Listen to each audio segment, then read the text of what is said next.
बच्चों, आज हम संस्कृत में द्वितीय पाठ संस्कृते मासस्य नामानि पढ़ेंगे, यानी कि संस्कृत में महीनों के नाम पढ़ेंगे। देखिए, संस्कृत में हमारा पहला महीना कौन सा होता है? चैत्र। तो जो हमारा संस्कृत का महीना होता है चैत्र, वो होता है मार्च और अप्रैल। अंग्रेजी के महीनों में मार्च और अप्रैल के बीच में आता है। इनको हम हिंदी में बोलते हैं मार्च अप्रैल। देखिए, अंग्रेजी में बोलेंगे हम इसे अप्रैल और हिंदी में बोलेंगे अप्रैल। अब देखिए, वैशाख। तो जो हमारा संस्कृत का महीना होता है वैशाख, वो आता है हमारा अंग्रेजी के महीनों के अप्रैल और मई के बीच में, यानी कि हिंदी में होगा अप्रैल और मई। देखिए, यहाँ पर भी बताया था, जो अंग्रेजी का अप्रैल होता है उसको हिंदी में अप्रैल लिखते हैं और अंग्रेजी का जो मई होता है उसको हिंदी में मई लिखते हैं। आगे देखिए, ज्येष्ठ। तो जो हमारा संस्कृत का महीना होता है ये होता है हमारा मई और जून के बीच में आता है। देखिए, हिंदी में होता है मई का हो गया मई, हिंदी में मई को मई लिखते हैं और जून। आगे है आषाढ़। तो जो हमारा संस्कृत का महीना होता है ये होता है हमारे अंग्रेजी के महीने जून और जुलाई के बीच में, हिंदी में हो गया जून जुलाई। ठीक है।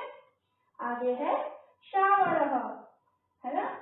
श्रावण जुलाई और अगस्त के महीने में आता है। जो हमारे होता है ये जुलाई और अगस्त के महीने में आता है। हिंदी में हम जुलाई को तो जुलाई लिखेंगे, लेकिन जो अंग्रेजी का अगस्त है इसको हम हिंदी में लिखेंगे अगस्त। आगे है भाद्रपद। तो जो हमारा संस्कृत का महीना होता है भाद्रपद, ये अंग्रेजी के महीने होते हैं हमारे, इसमें अगस्त और सितंबर इन दोनों महीनों के बीच में आता है। अभी बताया था अगस्त को हिंदी में लिखेंगे अगस्त और सितंबर को लिखेंगे सितंबर। आगे है आश्विन। तो जो हमारा संस्कृत का आश्विन जो महीना है वो आता है हमारा सितंबर और अक्टूबर। जो अंग्रेजी के महीने होते हैं सितंबर अक्टूबर इनके बीच में आता है। तो बताया था सितंबर को तो हिंदी में लिखेंगे सितंबर और अक्टूबर को हिंदी में लिखेंगे अक्टूबर।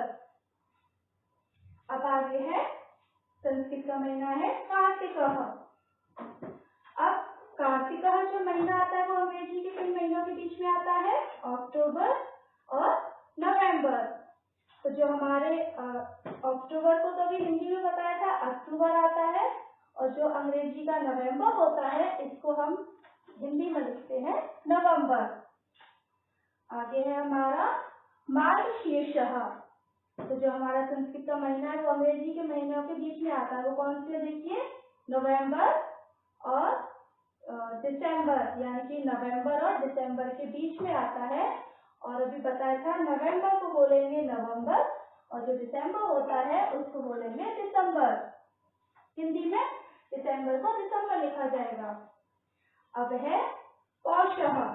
तो जो हमारा संस्कृत का महीना होता है पौष, वो आता है अंग्रेजी के दिसंबर और जनवरी के बीच के महीना होता है जो हमारा पौष होता है। अब देखिए, अभी बताया था दिसंबर को लिखा जाएगा हिंदी में दिसंबर और जनवरी को लिखा जाएगा जनवरी। अब है हमारा माघ। तो जो माघ का महीना होता है हमारा संस्कृत का, वो होता है हमारा अंग्रेजी के महीनों के बीच में आता है, वो है जनवरी और फरवरी, है ना।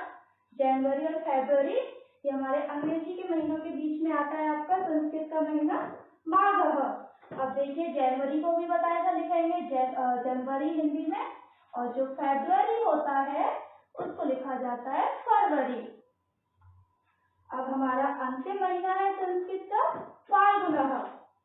तो फाल्गुन हमारा आता है फरवरी और मार्च। तो जो हमारा अंग्रेजी का आता है वो आता है फरवरी और मार्च के बीच का महीना होता है, वो होता है फाल्गुन। अब देखिए, जो अंग्रेजी का फरवरी होता है फरवरी और मार्च।